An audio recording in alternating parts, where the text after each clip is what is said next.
Okay, hej alle sammen, og velkommen til den her video. I dag der laver jeg min strilerutine, og jeg har bare lige hentet hende sådan der på folden. Og nu står jeg bare lige her.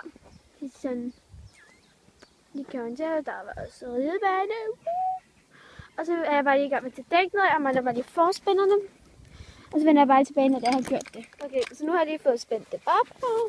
Og så vil jeg bare lige trække det af, og jeg har også fået spændt alle de andre op, så yes.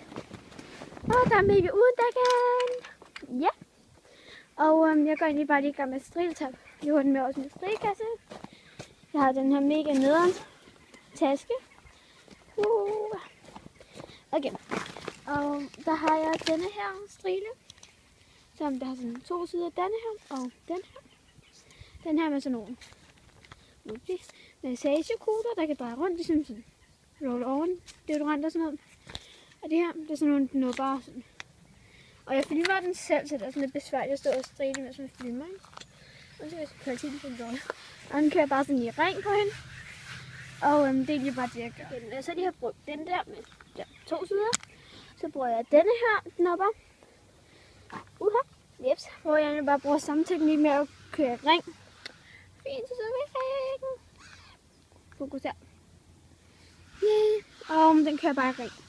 Så ja, det er bare det, jeg gør. Så lige har brugt den der, så går jeg videre til denne her. Og det er bare sådan helt almindelig stivbørste, hårbørste, plastikstril, der var den. Og der tager jeg lige halsen, der striler jeg sådan her ned. Og selvfølgelig ikke på binden, jeg tager den kun lige sådan hertil. Og så striler jeg ellers bare godt. Så tager jeg bare sådan lige det værste af det, jeg lige har fået krattet op med alt det andet. Det tager jeg bare af med den her. Så ja. Det er bare det, jeg gør. Og når jeg så lige har brugt den her stril på hende, så går jeg videre til sådan en her. Så lige sådan kan samle skrubber med dem. Ja. Og der fokuserer jeg særlig meget på benene. Og så klokken af hende. Det er måske ikke lige så interessant med dem. Ja. Så er bare lige klokken af hende. Og så fokuserer jeg specielt meget på benene med den her. Og selvfølgelig også kroppen. Men mest på benene, for alt det skidt af, hun har samlet på benene. Det er bare det, jeg gør.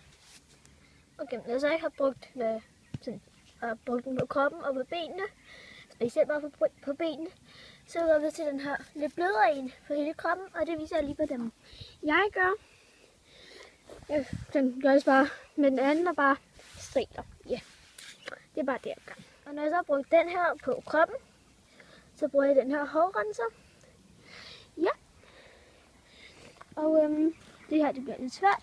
Jeg løfter bare, og så renser jeg egentlig bare. Ja, når jeg så renser hår, så rører jeg lige hendes hår, og der viser jeg bare, hvad jeg gør med pandelakken. Og ja, det gør jeg bare. Her har vi så Mavis pandelak, og så rører jeg bare, og så kommer lige tog. Ja, og jeg rører bare hendes pandelak. Baby, det her. Det er bare det, jeg gør. Ja. Når jeg så har brugt den her, og jeg rigtig selvfølgelig også man og hale, så tager jeg noget hårolie på hende.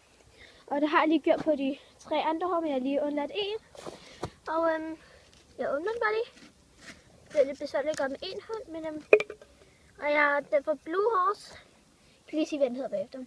Og jeg smører det bare godt på. Sådan okay lag, vil jeg selv sige.